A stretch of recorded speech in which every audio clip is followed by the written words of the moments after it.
कालीन युग था, यानी नंगा व्यक्ति का, कपड़ा वाले व्यक्ति का संक्रमण, यानी कि लोग अब सभ्य होने के कगार पर आ गए थे। पाषाण काल में आता है। पाषाण काल 2.5 लाख ईसा पूर्व से लेकर 5000 ईसा पूर्व तक आकर समाप्त हो जाता है। ठीक है, 5000 ईसा पूर्व तक आकर समाप्त हो जाता है पाषाण काल।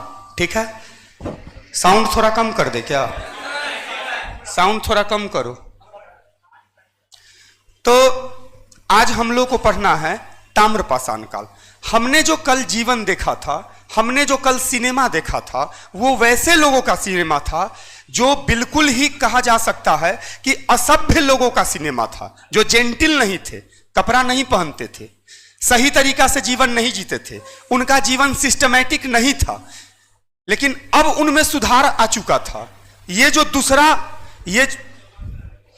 दूसरा सिनेमा आपको मैं दिखलाने जा रहा हूं, वह सिनेमा अब पहले के सिनेमा से थोड़ा सा एडवांस है।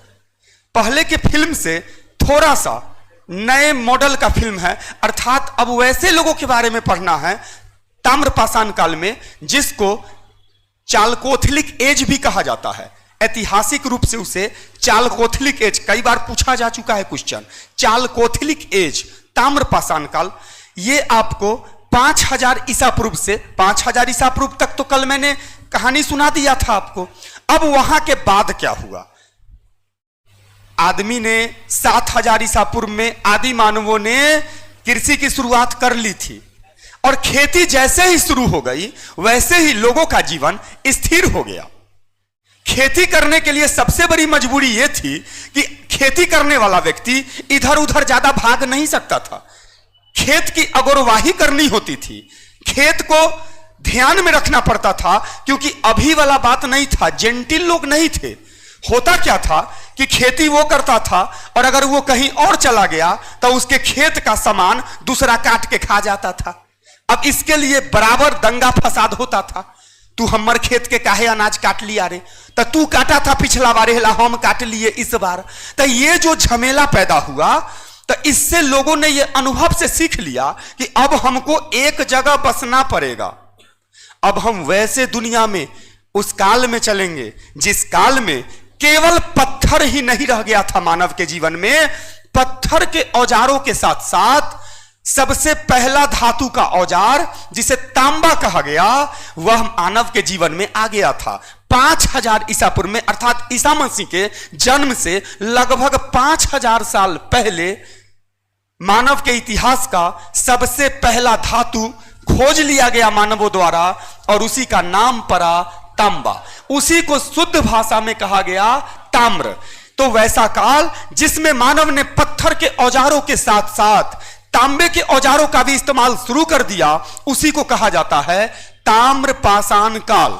अर्थात पहला डीवीडी में, मेरे सिनेमा में पहला में आपने खेती तक मोटा मोटी देखा था, खेती की शुरुआत तक।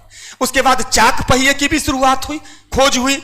मेरा वाला जो पीडीएफ है, मैं जैसे जैसे पढ़ाते जा रहा हूं बेटा, आप उसको जरूर देखते चलिएगा, क्वेश्चन छूट जाएगा कंपटीशन का। मैं तो केवल कहानी इसीलिए सुना रहा हूं क्योंकि भारत का विद्यार्थी, और खास के बिहार का विद्यार्थी, भारत के विद्यार्थी को कहिए ना कि उसे अगर कहानी में मजा आ गया तो बाकी बात वो याद कर लेगा। सिर्फ आप लोगों को पटरी पर ला देना है। मुझे अपने से ज्यादा आत्मविश्वास आप पे है कि अगर आपको सारा अध्याय बाय अध्याय हम पटरी पे ला देंगे तो पॉइंट तो तुम रटने में यार हमारा भी बाप है, पॉइंट तो रट जाने में तुम हमारा भी उस्ताद है। सब बैठ के रटते रहता है, बस रास्ता पे तुमको ला देना है। ठीक है, इसीलिए आप केवल मेरे कहानी को ही सुन के नहीं छोड़ दीजिएगा उस लेसन को। मैं तमाम भारत के विद्यार्थियों को कहना चाहता हूं कि मेरी कहानी केवल आपको इतिहास से प्यार करवाने के लिए है और सिस्टम को समझाने के लिए है। गुरु का इतने तक काम है।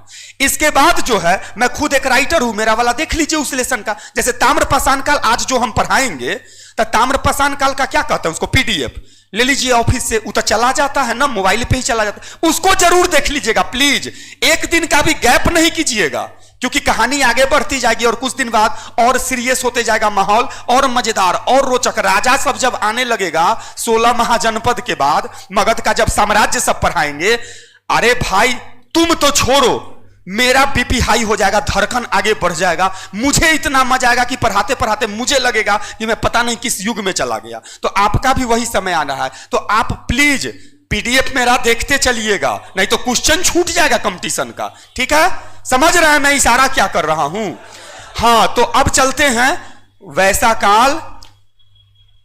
कल हमने पढ़ा खेती की शुरुआत तक और खींच तीर के हम पहुंचे हैं 5000 ईसा पूर्व तक। अब आज जो सिनेमा हम देखने जा रहे हैं वैसे लोगों का सिनेमा देखेंगे जो नंगा नहीं रहता था। खेती की शुरुआत हुई तो लोगों ने थोड़ा मोड़ा कपड़ा जिस चीज का हो, कपास वगैरह का बना के अपना पहनना शुरू कर दिया था। ठीक है, तो लोग अब नंगे नहीं रहते थे, लोगों का जीवन भाग दौड़ भरा नहीं रह गया। लोगों का जीवन भले ही पुराना जीवन था, लेकिन अब लोग थोड़ा सभ्य तरीका से रहने लगे थे। अब जिसके तिसके साथ महिलाएं नहीं रहती थी। आदि मानवों में यह सब नहीं था कि इसकी पत्नी, ऐसा कुछ नहीं था। लेकिन अब सिस्टम बदल गया था। अब चूंकि एक ही साथ सब लोग रहने लगे थे, तो अब एक भावना आ गई थी, जलन की भावना। अब जैसे एक ही झोपड़ी में, हाँ याद रखिए, ताम्रपाषाण काल के लोग, साधारण लोग गोल झोपड़ी में रहते थे। यह सब कंपटीशन में पूछा जाता है। अब जो मैं कहानी भी सुनाऊंगा उसमें वो सारी बातें भी आएंगी जो पूछी जाती है, और जो बच जाएंगी मेरी कहानी में वो पीडीएफ में देख लीजिएगा। ठीक है, तो गोल झोपड़ी में साधारण आदमी रहता था। जैसे अभी का आदमी कैसे, साधारण आदमी साधारण मकान में रहता है, लेकिन देखते हुएगा मुखिया जी, विधायक जी, मिनिस्टर साहब, उनका एकदम सिंह निकलल मकान एगो अलगे टाइप का होता है। हाँ, ई कौन है? तो हाँ, सिंह निकलल है, तो ये मुखिया जी का मकान है।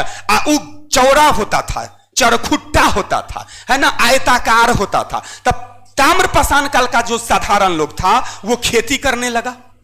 ठीक है, पशुपालन करने लगा। पशु के तो पालने की शुरुआत हो गई थी मध्य पाषाण काल में ही, तो धीरे धीरे वो और डेवलप हो गया। और जैसे ही गोल झोपड़ी बनी तो उसके बीच मानव तो सदा से ही दूसरे को नीचा दिखलाने वाला जात है ना, अरे तू मेरे सामने क्या है ना। तो और यही चीज जो समझ गया कि सब बराबर है, वही सही में मानव है। ठीक है, तो आयताकार झोपड़ी वाला समझता था कि गोल झोपड़ी वाला ना हमारा अधीन है, तो उस पर हमेशा धौस दिखाते रहता था कि रे अपन बकरी के ले जो ना, तो बकरी के साथ तोरो काट देवो, है ना। तो आयताकार वाला जो था मकान वाला, वो हमेशा गोलका झोपड़ी वाला पे, गोलका वाला पे आयताकार वाला हमेशा धौस दिखलाया करता था। और गोलका झोपड़ी वाला एक तरह से समझता था कि ये मालिक लोग हैं और इनका हम विरोध करके लात मुक्का से जो खानाएंगे उससे अच्छा चुपचाप रहें, है ना। तो ये था ताम्रपाषाण काल के लोगों का जीवन, यानी कृषक का जीवन, खेतीहर लोगों का जीवन जो खेती करने लगे थे। अब लोग इधर उधर नहीं भटक के मांस खाते थे। अब लोग बहुत से बहुत दिन भर खेती उती करते थे और अपने खेत को अगोर के, अगोरवाही करके उस पर बैठा करते थे। समस्या तब आती थी कि जो बाहर, पहले तो लोग खेती करता था, इधर उधर चला जाता था, दूसरे का अनाज दूसरा काट लेता था, झंझट होता था। तो लोगों ने यह फैसला किया, अपना खेत तुम बोया है ना, तुम बैठो वहां पे। तो लोग अब बैठने लगे और लोगों का जीवन अस्थिर जीवन से स्थिर जीवन हो गया।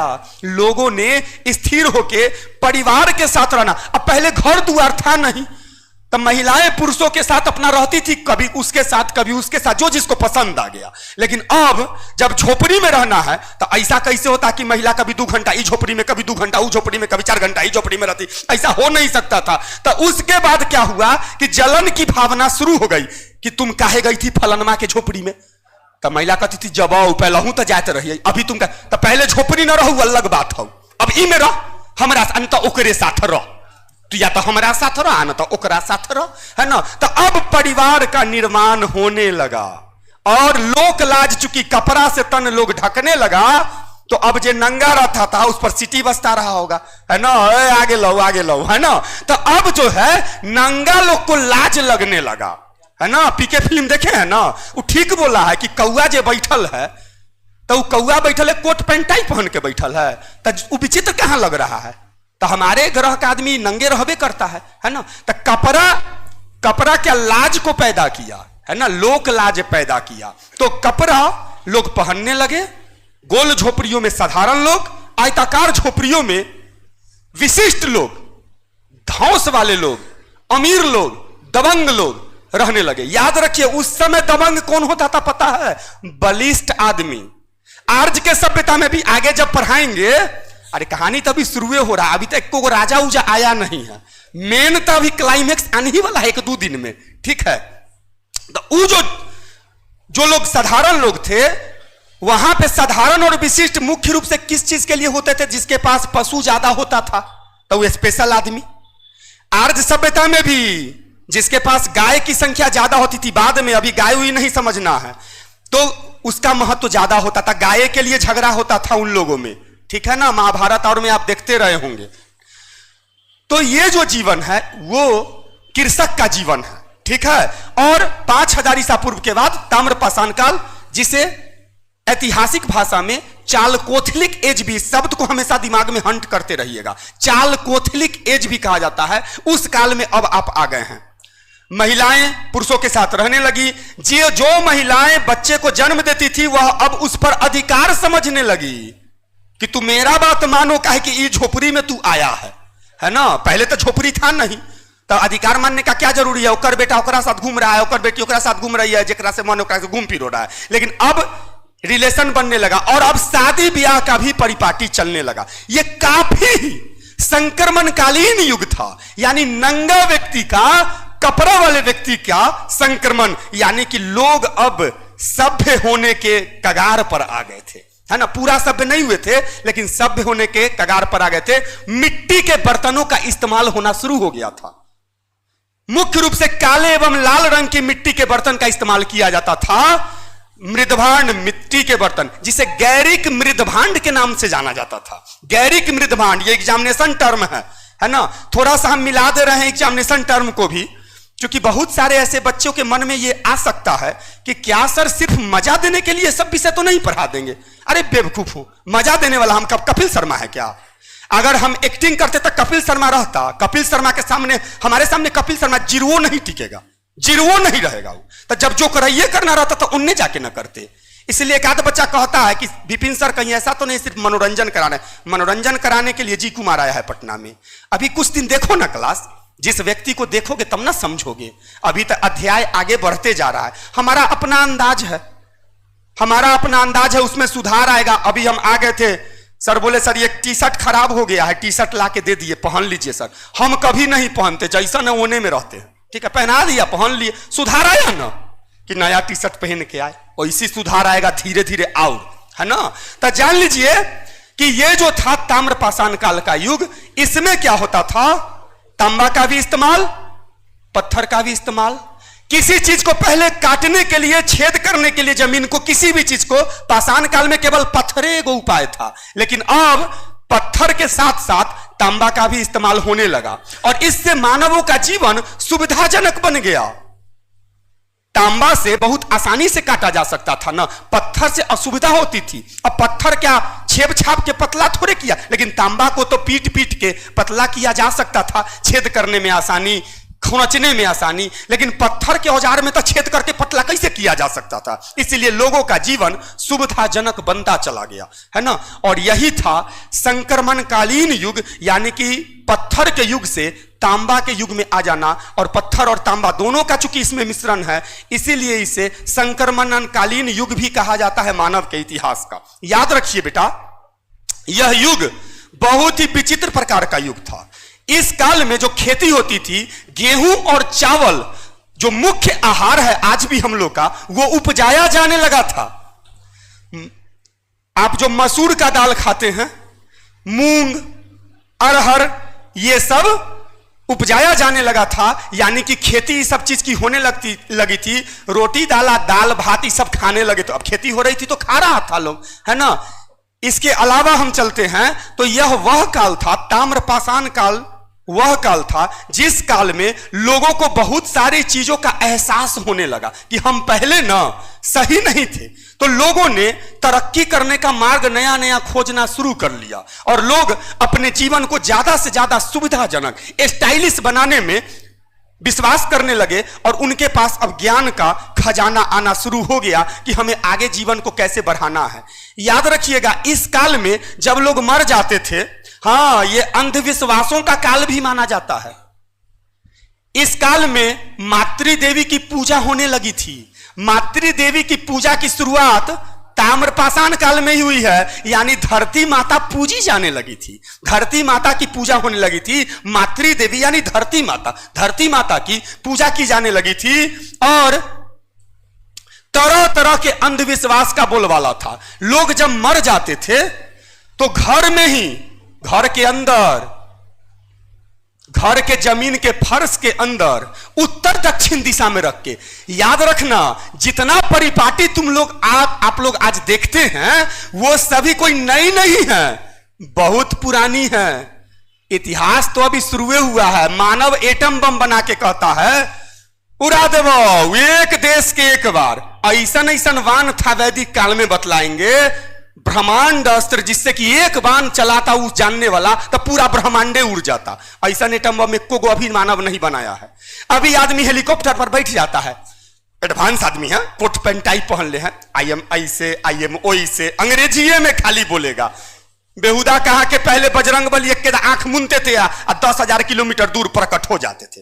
पहले का ऋषि एक बार आंख मुनता था और डायरेक्ट स्वर्ग में प्रकट हो जाता था। तनी प्रकट होके आज का साइंस का वैज्ञानिक बताए तो प्रकट होता है यहां से हुआ जाने में कोढ़िया के टांग दुखा जाता है, प्रकट होता है यहां से वहां जाके, है ना। तो याद रखिएगा साइंस उस जमाने का ज्यादा डेवलप था। हम लोग ज्यादा डेवलप होते नहीं जा रहे हैं, मूर्खता की पराकाष्ठा पे पहुंचते जा रहे हैं, है ना। अब तो लोग कहता है, आज का साइंस कहता है आत्मा से बात करवाएंगे। वो एगो नया एगो साइंस आया है। एक बार हमको मेरा बेटा है 8 साल का साकेत, वो दिखलाया कि पापा मर चुके हैं ना, उनका पता नहीं क्या क्या करके, वो भी एगो साइंस बना दिया। हम बोले हे भगवान, शुक्र मनाओ कि अभी आत्मा से बातें करवा रहा है, आत्मा से बियाह और नहीं करवा रहा है। हमको डर है कुछ दिन बाद आदमी ना कहेगा क्या कि अच्छा तो ये मर चुकी है, तो मर चुकी है तो क्या दिक्कत है, बुलाते हैं उसकी आत्मा को और साथ फेरे ले लो आत्मा के साथ। ऐसा अताई मानव जन्म ले लिया है धरती पर कि विज्ञान के नाम पर विज्ञान का सत्यानाश करने पर तुला हुआ है। चलिए अब आगे चलते हैं। लाश को जो उत्तर दक्षिण दिशा में रख के गाड़ता था तो खाली लहास के नहीं गाड़ता था, ओकरा साथ कर पूरा परलोक में जितना वो खाना खाएगा, जे कपड़ा पहनेगा, उस सब के भी गाड़ता था कि हमारे बाबूजी ऊपर फिर नंगा के ना रहेंगे तो कपड़ा रख दो 3-4 हजार सेट, है ना। हमारे बाबूजी खाएंगे ऊपर क्या तो 200-400 बोरा गेहूं रख दो, काहे कि 2-4 बोरा रखेंगे तो कुछ दिन बाद फिर भूख मर जाएंगे, है ना।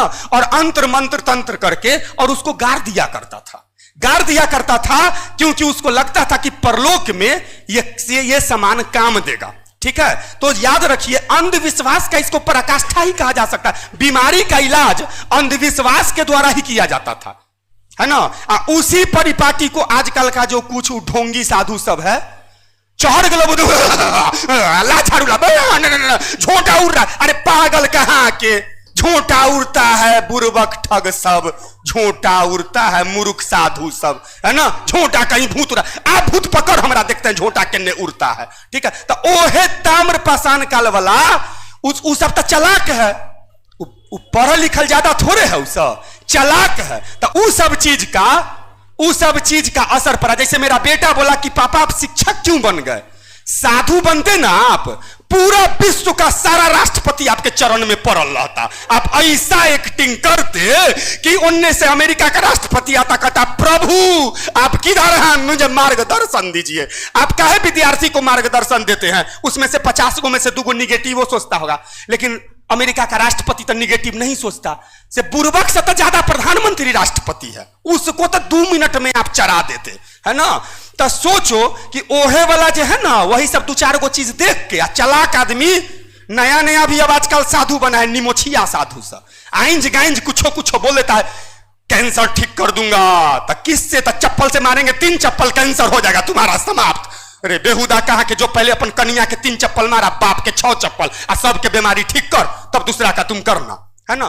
तो ये जो ताम्रपाषाण काल का जो अंधविश्वास का युग था, वही आज भी लोग फॉलो करने लगा है। ताम्रपाषाण काल में चूंकि लोग लाश को घर के फर्श के अंदर उत्तर दक्षिण दिशा में रख के गाड़ा करते थे, इसलिए आज भी लाश को उत्तर दक्षिण दिशा में ही रखा जाता था, रखा जाता है और रखा जाएगा। हालांकि बाद में साइंस ने भी प्रमाणित कर दिया, आप लोग तो जानबे करते हैं फिजिक्स का स्टाइल है ना, कि इस कारण से विद्युत चुंबकीय क्षेत्र बनने के कारण ऐसे वैसे वैसे, वो साइंस में हम बात करेंगे उसका। हमें ना एगो बीमारी है कि हम हिस्ट्री से चल जाएंगे फिजिक्स पर, तो फिर फिजिक्स का चैप्टर चालू कर देंगे, इसलिए हम बीच बीच में रोक देंगे। ठीक है, 1 मिनट का विराम लेते हैं, आप लोग से वो बात करना 1 मिनट में, फिर हम अपने टॉपिक पे आ जाएंगे। कुछ बच्चा जो विपिन सर को कमेंट करता है ऑनलाइन, इनका ये कह देता है ये तो फ्री में आए थे पढ़ाने, तो ये मैं ऑनलाइन मां शारदे की सौगंध कहता हूं, बोर्ड की सौगंध, मैं अपनी माता की सौगंध, कभी भी आपको यूट्यूब पे पैसा नहीं मांगूंगा। लेकिन विपिन सर का हम पर लाखों का महीना खर्चा होगा, हम दिखते साधारण हैं नहीं, तो शेर को पालने के लिए घास नहीं डालना होगा मांस। तो वो बेचारे तो रोज हमारा पर 2-4-5 हजार खर्चा करेंगे, वो हमारे शिष्य भी रह चुके हैं, हमारे शिष्य को हम बर्बाद नहीं ना करेंगे। तो हमको मेंटेन करने के लिए वो अगर कुछ फी ही मांगते हैं, वो कहते हैं ऑनलाइन जो चलता है, तो हम जानबे नहीं करते ऑनलाइन कैसे चलता है, तो दे दिया कीजिए पैसा, इसीलिए दे दीजिए क्योंकि अगर वो पैसा नहीं लेंगे तो हम पे किस चीज पे खर्च करेंगे। और आप स्टूडेंट है कि आपके दिल में मेरे प्रति अभी तक 3रा क्लास है, इतना प्यार नहीं जगा है कि नहीं, तो आप लोग कहते हैं बाप रे विपिन सर लूट रहे हैं, ये तो फ्री में पढ़ा।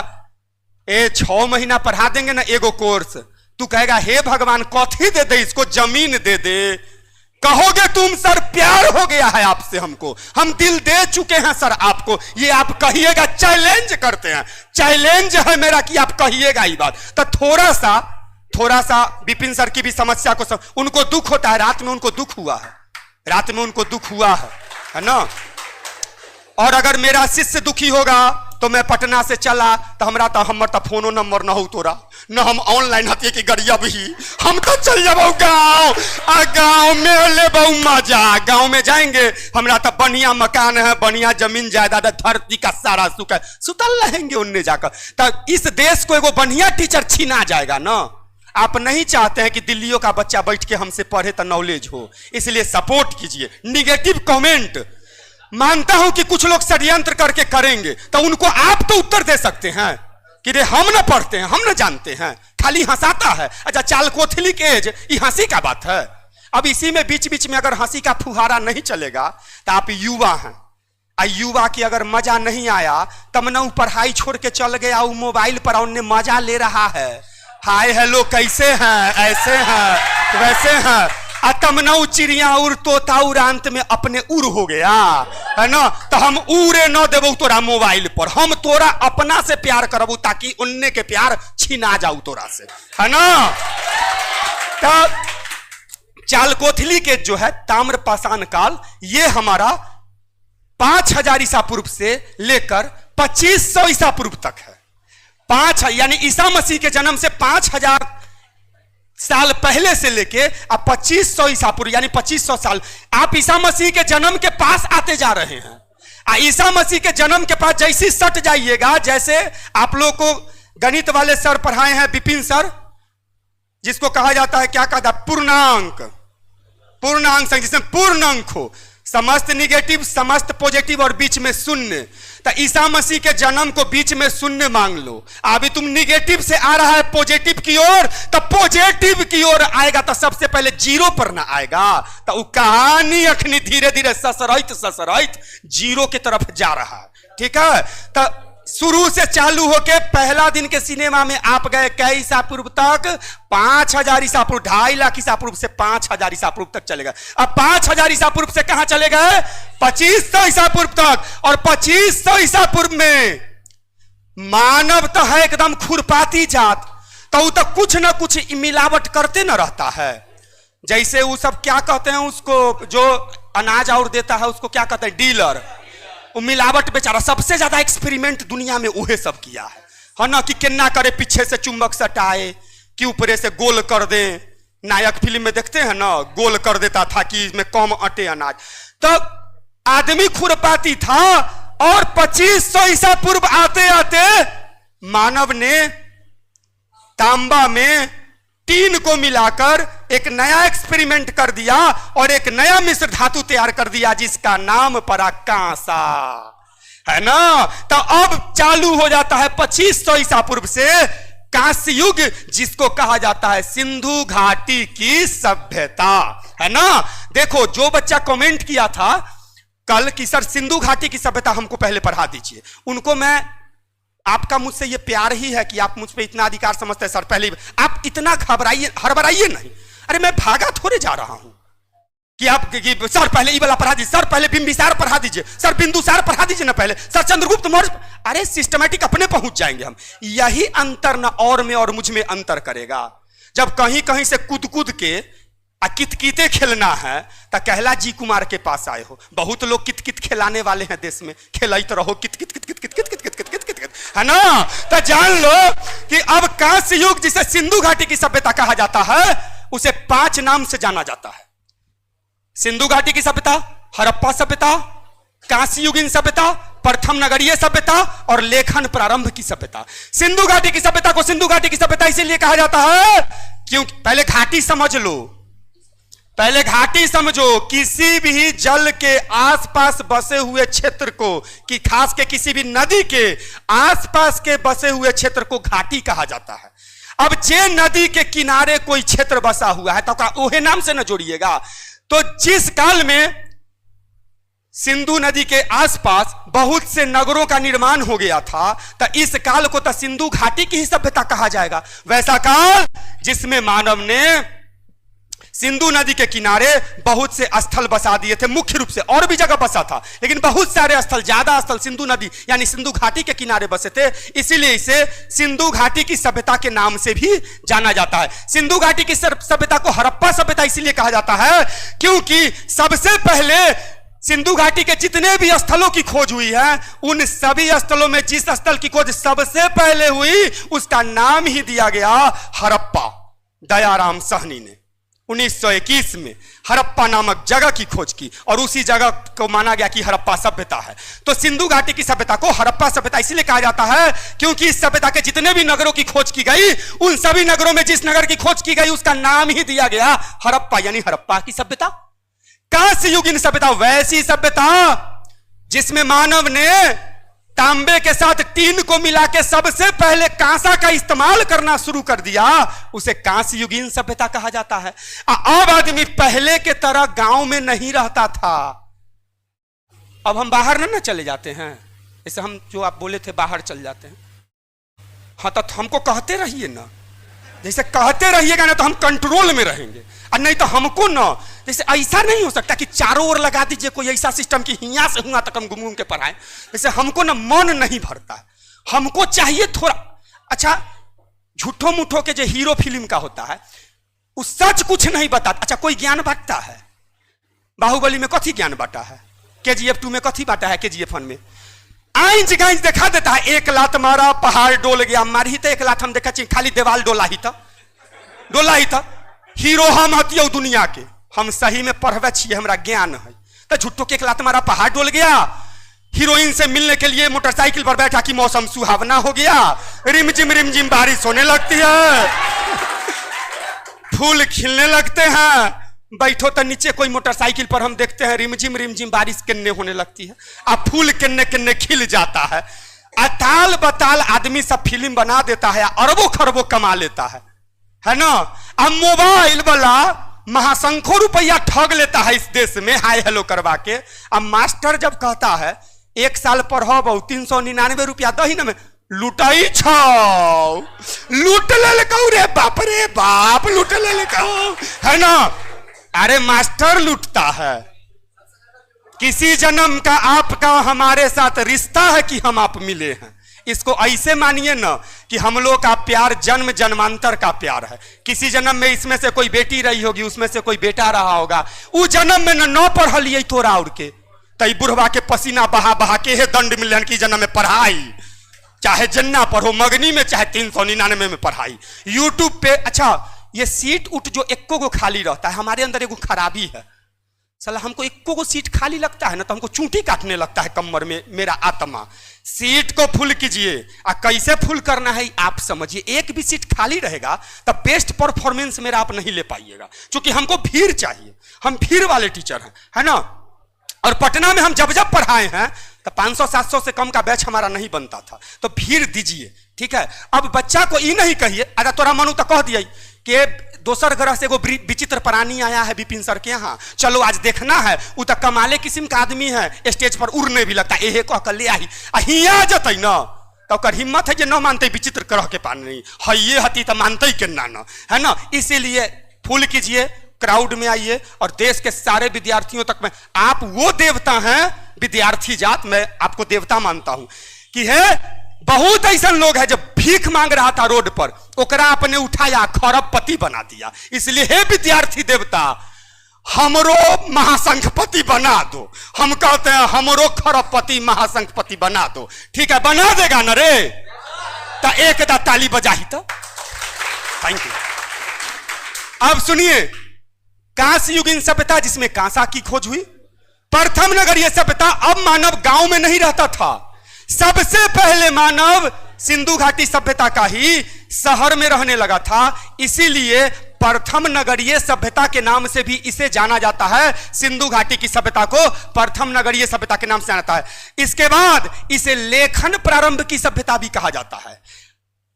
अच्छा, उ नंगा सब जे रही कथी लिखते रहे बेचारा, ओकरा लिखे के की उता थाइले बथाइल टाइप का था तो लिखता का, लेकिन अब लोग बसने लगा था, झोपड़ी में रहने लगा था। स्थिर हो जाइएगा तब ना विद्वान बनिएगा। तो अब लोग स्थिर हो गया था और लिखना शुरू कर दिया था, लेकिन अपना लेखा न लिखत रहे। I love you, you are fine, I am going, you are coming, आप ठीक हैं, आप गलत है। उस समय एक विचित्र टाइप से लिखता था जिसको भाव चित्रात्मक लिपि भी कहा जाता है। भाव चित्र, भावनाओं को चित्र में उकेर देता था और वही उसकी लिपि थी और उसी लिपि से वह लिखा करता था, ठीक है। तो भाव चित्रात्मक लिपि से लिखा करता था। यह सिंधु घाटी की सभ्यता 2500 ईसा पूर्व से लेकर 1750 ईसा पूर्व तक मानी जाती है। लेकिन मैं यूपीएससी के लिए जब पढ़ाता था और पढ़ाऊंगा भविष्य में आने वाले समय में, तो यह वो काल नहीं है। कुछ विद्वानों ने माना 3500 ईसा पूर्व से 1750 ईसा पूर्व, कुछ ने कहा 3000 ईसा पूर्व से 1500 ईसा पूर्व, लेकिन दो सर्वमान्य है, 2500 ईसा पूर्व से 1750 ईसा पूर्व तक या 2500 ईसा पूर्व से 1500 ईसा पूर्व तक। एनसीईआरटी भी इस पर मुहर लगाता है, ठीक है। एनसीईआरटी दी बेस्ट बुक होता है, इसलिए एनसीईआरटी को फॉलो करना सब आदमी जरूर चालू रखिएगा, वो आपको कंपटीशन में सबसे ज्यादा मदद करेगा, ठीक है। हमसे सिर्फ रास्ता देखिए कि रास्ता सर कैसे कैसे कंपटीशन का, उसको भी पढ़िए, हमारी किताब को भी पढ़िए। मैंने कभी नहीं, कुछ बच्चे ने मेरी किताब की मांग की है तो मैंने सन्नी को मना कर दिया, किताब मत देना मेरा, इसीलिए क्योंकि उसे ये लगेगा कि देखिए कोई ना कोई बहाना से तो 1 रुपया ले न रहा है, तो किताब नहीं, वही पीडीएफ लीजिए और पढ़िए। सिंधु घाटी की सभ्यता में किस स्थल की खोज कब हुई थी, इसका एक सूत्र है ना। तो ये सब सूत्र हम आपको कल बतलाएंगे। ताम्रपाषाण काल का आज पीडीएफ ले लीजिएगा। सिंधु घाटी सभ्यता के टॉपिक का हम सिर्फ आज परिभाषा दिए हैं, सिंधु घाटी की सभ्यता को हम पढ़ाएंगे कल, ठीक है। तब तक के लिए हमको विदा दीजिए, कल आइए और कल फिर मिलते हैं आपसे 7 बजे। तब तक के लिए जय हिंद।